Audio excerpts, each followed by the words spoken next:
Hello students, today in this lecture I will discuss with you with the remaining section of the dual nature, that is the de Broglie hypothesis, Davison and Germer experiment and the de Broglie wavelength of the accelerated electron. So first of all students, I am starting up with de Broglie hypothesis. Let us take a look at it.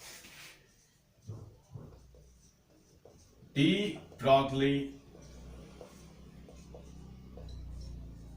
hypothesis. देखिए बेटा, de Broglie hypothesis क्या कहता है? Suez कोई भी particle अगर motion में है तो स्वेस हर मूविंग पार्टिकल के साथ में वेव्स एसोसिएटेड होती है और इन वेव्स को मैटर वेव्स कहते हैं। और ये जो वेव्स एसोसिएटेड है मूविंग पार्टिकल के साथ में, ये वेव पार्टिकल को कंट्रोल करती है इन एवरी रिस्पेक्ट। क्लियर? अब बेटा, अगर वेव पार्टिकल को कंट्रोल कर रही है, मूविंग पार्टिकल के साथ एग्जिस्ट करती है, तो वेव का वेवलेंथ होता है। अब ये जो वेवलेंथ है ये स्वेस पार्टिकल के मास और पार्टिकल की वेलोसिटी पे डिपेंड करता है। ओके स्वेस, तो पहले मैं डी ब्रॉगली हाइपोथेसिस की आपको स्टेटमेंट दे रहा हूं, आप नोट करें। लिखिए, according to de Broglie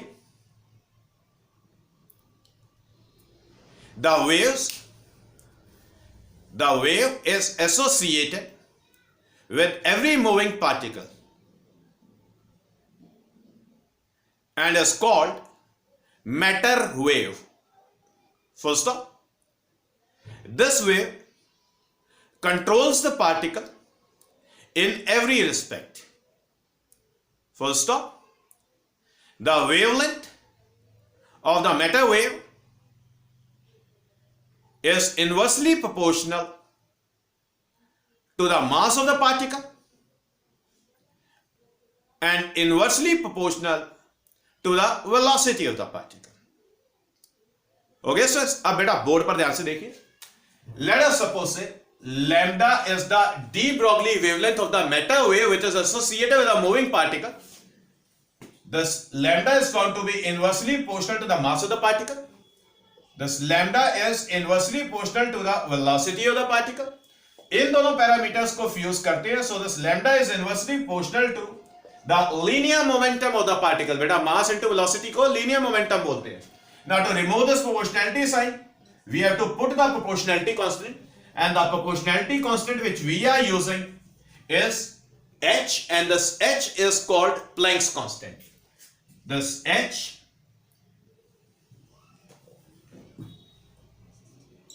is the proportionality constant. Proportionality constant and is Planck's constant. Planck's constant. बेटा, Planck's constant से आप फेमिलियर हैं, ऑलरेडी डिस्कस हो चुका है। क्लियर? अब बड़े ध्यान से देखिए, केसेस देखिए। अगर बेटा कोई भी पार्टिकल रेस्ट पे है, पहली बात, अगर कोई भी पार्टिकल रेस्ट पे है तो वेलोसिटी जीरो।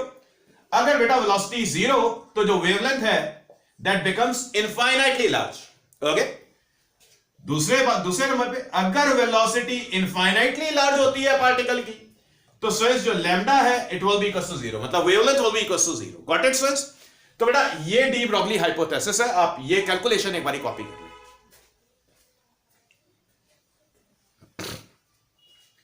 यस सर, ये सिंपल सी बात है, समझ आ गई? ओके, अब देखिए,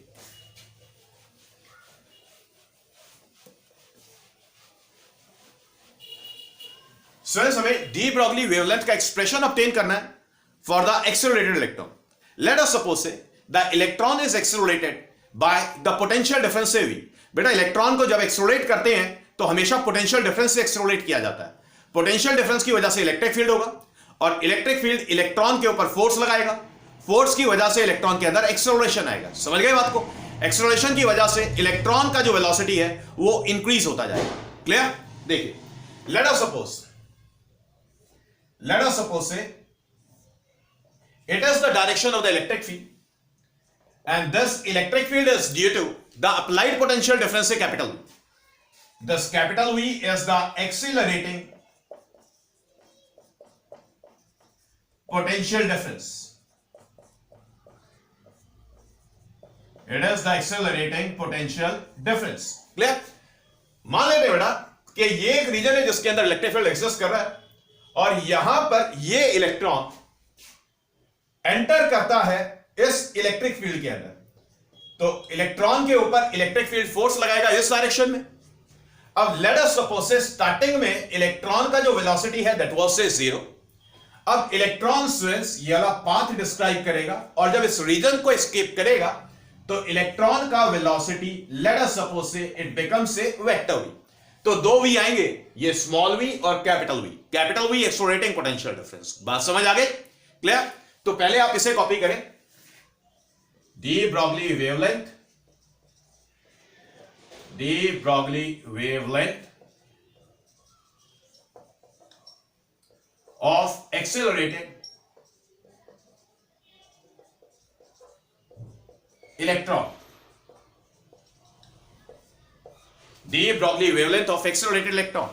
तो सिर्फ ये फिगर आपने कॉपी करना है। फिगर कॉपी करने के बाद आप पहले कंसीडरेशंस लिख लें, कंसीडरेशंस में डिक्टेट कर रहा हूं, नोट कर लें आप। Suppose the electron is accelerated by the potential difference capital V to the speed small v। Full stop. Next line में लिखें, using the principle of conservation of energy. So इस principle of conservation of energy use करें बेटा, जो kinetic energy में increase हुआ electron की, it will be at the cost of the decrease in the potential energy of the electron. बात समझ आ गई? The increase in the kinetic energy it will be equal to simply mv square, and the decrease in the potential energy it will be equals to the charge multiplied with the accelerating potential difference। बात समझ आ गई? इतना काम clear हो गया? Now says, now let us calculate the expression for the speed attained by the electron। it will be equals to twice of E into capital V accelerating potential difference divided by the mass m। so since the small v is written as under root twice of E into capital V divided by the mass m। okay, now let us suppose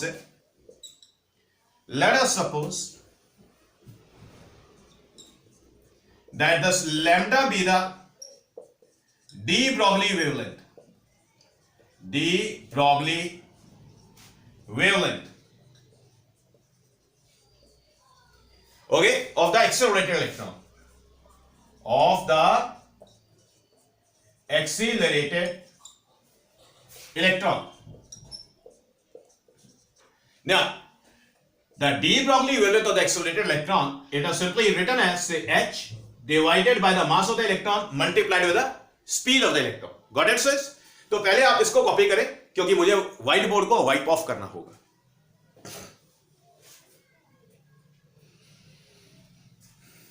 yes sir, अब ध्यान से देखिए,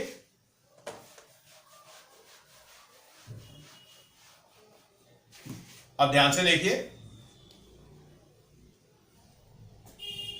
Now this lambda is written as say small h divided by the mass of the electron multiplied with the speed of the electron। Speed of the electron was, it is twice of E into the accelerating potential difference divided by mass of the electron। so since this lambda is written as say small h divided by under root, it is twice of E into capital V multiplied with m square divided by m। now 1m is cancelled out and this lambda is written as a small h divided by under root twice of E into V into m। okay, अब बड़े ध्यान से इस वाले expression को देखिए आप। h Planck's constant, 2 number, E is the charge on the electron and m is the mass of the electron।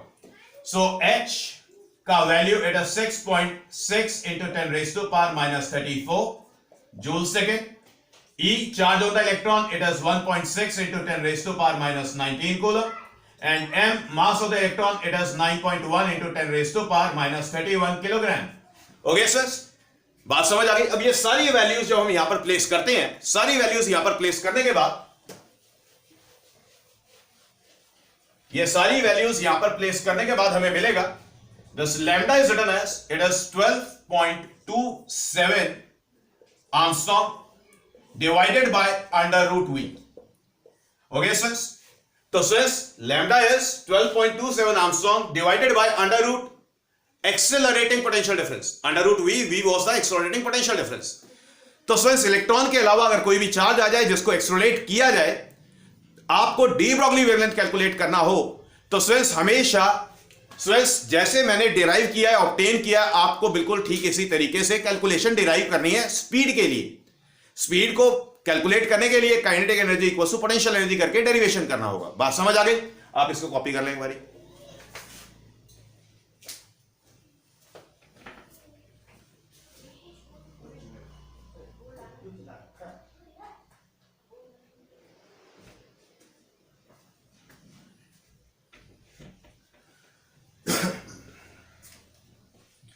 Yes sir, done. अब बड़े ध्यान से सुनिए।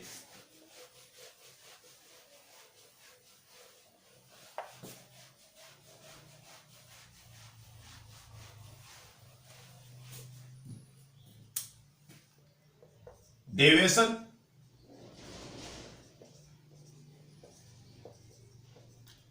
Germer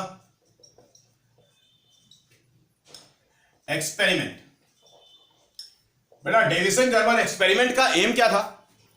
Swiss Davisson Germer experiment का एम है to establish the wave nature. The aim is to establish the wave nature of accelerated electrons. तो sir electrons को पहले एक्सेलरेट कराएंगे, तो आप एक्सपेरिमेंटल सेटअप पहले ध्यान से समझ लें।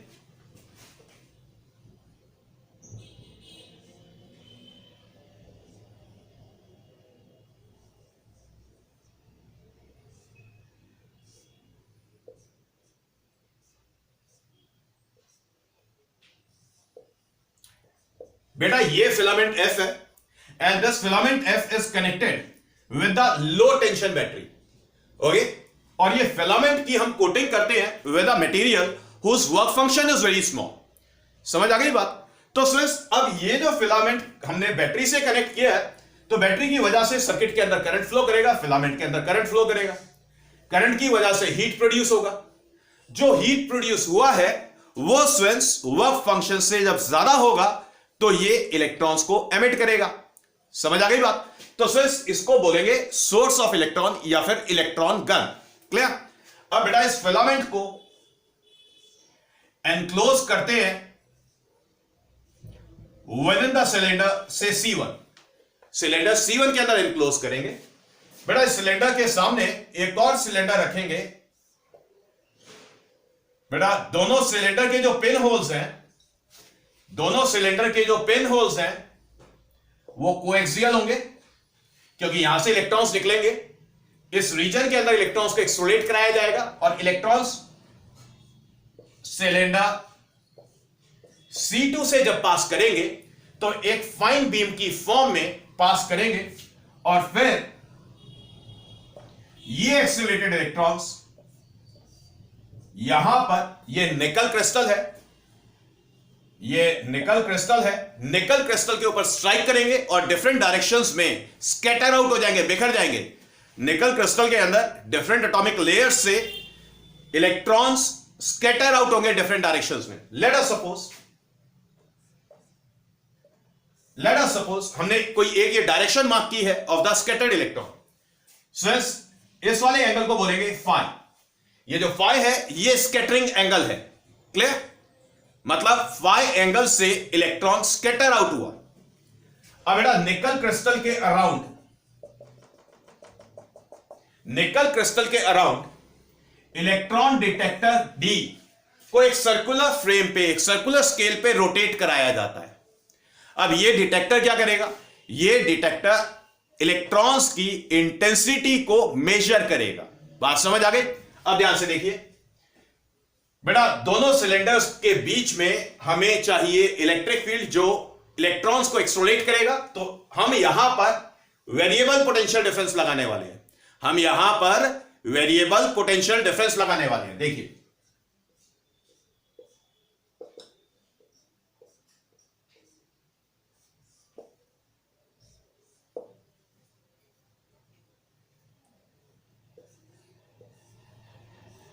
हमने यहां पर ये variable potential difference V apply किया। तो पोटेंशियल डिफरेंस की वजह से दोनों सिलेंडर्स के बीच में इलेक्ट्रिक फील्ड एग्जिस्ट करेगा और वो इलेक्ट्रिक फील्ड इलेक्ट्रॉन्स को एक्सेलरेट करेगा। Got it? अब जब यहां से इलेक्ट्रॉन्स एक बीम की फॉर्म में निकल क्रिस्टल पे स्ट्राइक करेंगे और फिर डिफरेंट डायरेक्शंस में स्कैटर आउट हो जाएंगे, ये इलेक्ट्रॉन डिटेक्टर निकल क्रिस्टल के अराउंड एक सर्कुलर स्केल पे रोटेट कराया जाएगा और ये इलेक्ट्रॉन डिटेक्टर ये intensity of the scattered electrons को मेजर करेगा। समझ गए बात को? क्लियर हो गई बात? तो ये एपरेटस है, ये सेटअप है। आप ऐसा करें, नेक्स्ट लाइन में लिखें एक्सपेरिमेंटल सेटअप, अंडरलाइन कर लें। मैं डिक्टेट कर देता हूं। पहले आपने ये वाला फिगर कॉपी करना है, ठीक है? तो आप थोड़ी जगह छोड़ दें जिसके अंदर ये फिगर आपका आ जाए। फिर मैं डिक्टेट कर रहा हूं, जो डिक्टेट कर रहा हूं आप नोट करें। The filament F is coated with a material whose work function is small and is connected with a low tension battery. The filament F is enclosed within the cylinder C1 having the pinhole in it. Full stop. An identical cylinder C2 is placed in front of the cylinder C1 such that their pinholes are coaxial. Full stop. The accelerating potential difference, V, capital V, is applied across the cylinders C1 and C2. Full stop. The nickel crystal is placed at some distance from the cylinder C2 and the electron detector capital D is made to rotate on the circular scale around the nickel crystal. Full stop. अब next line में बेटा theory लिखिए, underline करिए। Theory लिखिए, आप underline करिए, इसके against लिखिए। The electrons are emitted by the filament F, which are accelerated by the accelerating potential difference capital V, such that the emitted electrons, when passes through the cylinder C2, they are in the form of fine beam which strikes on the nickel crystal, and the electrons get scattered in the different directions, and the intensity of the scattered electrons is measured by the electron detector, which is made to rotate on the circular scale around the nickel crystal. Full stop. अब आगे ध्यान से next line में, next paragraph में, when the accelerating potential difference V is equals to 54 volt and the scattering angle phi is equals to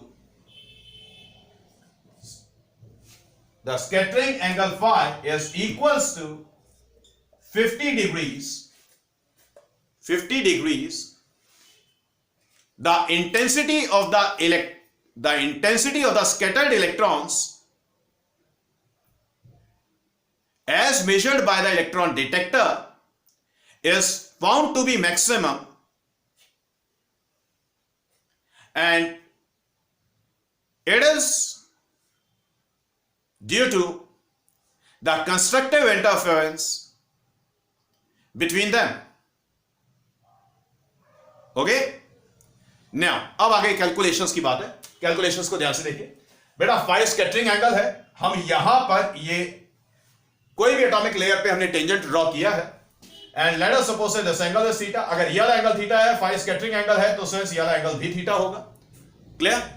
तो आप mark कर लें, ये डाटा आपने कॉपी कर लिया आई होप, ठीक है, क्योंकि मुझे अब यहां पे बोर्ड को वाइप ऑफ करना है। अगर कॉपी नहीं किया तो कॉपी कर लें एक बारी।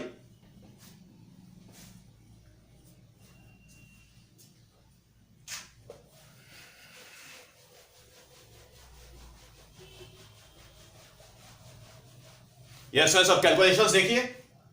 Now the theta plus say phi plus say theta, it is equals to 180 degrees. So इस फाई का वैल्यू 50 डिग्रीज था, so twice of theta plus 50 degrees is equals to 180 degrees. So this twice of theta is equals to 130 degrees and this theta is equals to say 65 degrees. Got it sir? तो हमें यहां पे theta की बात मिल गई, theta की value मिल गई। अब ध्यान से सुनिए, अब यहां पर स्टूडेंट्स, अब बेटा कंस्ट्रक्टिव इंटरफेरेंस की बात समझा दी गई है। यहां तक कॉपी करने के बाद आप नेक्स्ट लाइन में लिखें, according to the first order maxima. बेटा फर्स्ट ऑर्डर मैक्सिमा की बात कर रहे हैं। द पाथ डिफरेंस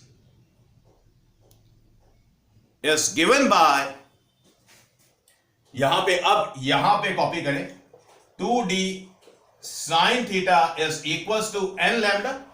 ये कंडीशन है स्टूडेंट्स मैक्सिमा के लिए। बेटा फर्स्ट ऑर्डर की बात है तो n हमारा 1 के इक्वल हो जाएगा। So this 2d sin theta it will be equals to lambda, it will be equals to lambda. अब स्टूडेंट्स हम कैलकुलेशंस यहां पे करते हैं। तो बेटा d क्या है? d इंटर एटॉमिक स्पेसिंग है between the different atoms which are present in the different atomic layers। तो बेटा ये जो d का वैल्यू है, ये जो स्मॉल d है, it is 0.91 Armstrong. Got it students? बेटा दोनों वैल्यूज लगाते हैं यहां पे, 2 multiplied with 0.91 multiplied with sine of 65 is equals to lambda। अब बेटा ये वाली जो वैल्यू निकल करके आती है, ये निकल करके आती है 1.66 आर्मस्ट्रॉन्ग। ये निकल करके आती है 1.66 आर्मस्ट्रॉन्ग। तो डेविसन जर्मर एक्सपेरिमेंट में स्टूडेंट्स जो वेवलेंथ, कैलकुलेटेड वेवलेंथ निकल के आई है ऑफ द एक्सेलरेटेड इलेक्ट्रॉन्स, ये इतनी निकल के आई है। ओके, अब स्टूडेंट्स कंक्लूड कैसे करें कि ये वेवलेंथ करेक्ट है? अभी हमने इससे पहले जो कॉन्सेप्ट किया था, डी ब्रॉगली वेवलेंथ हमने कैलकुलेट की थी ऑफ द एक्सेलरेटेड इलेक्ट्रॉन। अब देखते हैं कि अगर इलेक्ट्रॉन एक्सेलरेट किया जाए बाय 54 वोल्ट तो स्टूडेंट्स डी ब्रॉगली वेवलेंथ क्या होती है? नेक्स्ट लाइन में लिखें, let lambda dash be the de Broglie wavelength of the accelerated electron when the accelerating potential difference is 54 volt। तो बेटा lambda dash it is equals to h, sorry हमने value calculate कर ली थी, ये था 12.27 angstrom divided by under root v। This v was the accelerating potential difference and this v is equals to say 54 volt। so this lambda dash is written as say 12.27 divided by under root 54 armstrong। अब बेटा जब ये वाली value calculate करते हैं तो ये lambda dash निकल करके आता है, इट इज 1.65 आर्मस्ट्रॉन्ग, 1.65 आर्मस्ट्रॉन्ग। अब बेटा देखिए, डेविसन जर्मर के अकॉर्डिंग जो वेवलेंथ निकला है of the accelerated electron it is 1.66 angstrom, और de Broglie wavelength accelerated electron का जिसको 54 वोल्ट से एक्सेलरेट किया गया, ये वैल्यू निकला है 1.65 आर्मस्ट्रॉन्ग। अब क्योंकि दोनों वैल्यूज एक दूसरे काफी नजदीक हैं, ओके, दोनों वैल्यूज एक दूसरे काफी नजदीक हैं, तो यहां से वेव नेचर एक्सेलरेटेड इलेक्ट्रॉन का कंफर्म होता है। ओके, नेक्स्ट लाइन में लिखें, as lambda and lambda dash are very similar, this confirms the wave nature of the accelerated electron। okay sirs, अब बेटा ये वाली कैलकुलेशन आपने कॉपी करनी है और ये आपका डुअल नेचर कंप्लीट हो गया है। नेक्स्ट क्लास के अंदर स्टूडेंट्स हमने एटम्स एंड न्यूक्लियाई स्टार्ट करना है। ओके, वो भी स्टूडेंट्स छोटा चैप्टर है, एटम्स का एक सेक्शन है, न्यूक्लियाई का एक सेक्शन है और रेडियो एक्टिविटी इस साल कोर्स में नहीं है, तो जल्दी कंप्लीट हो जाएगा, हार्डली 4 to 5 लेक्चर्स में कंप्लीट हो जाएगा।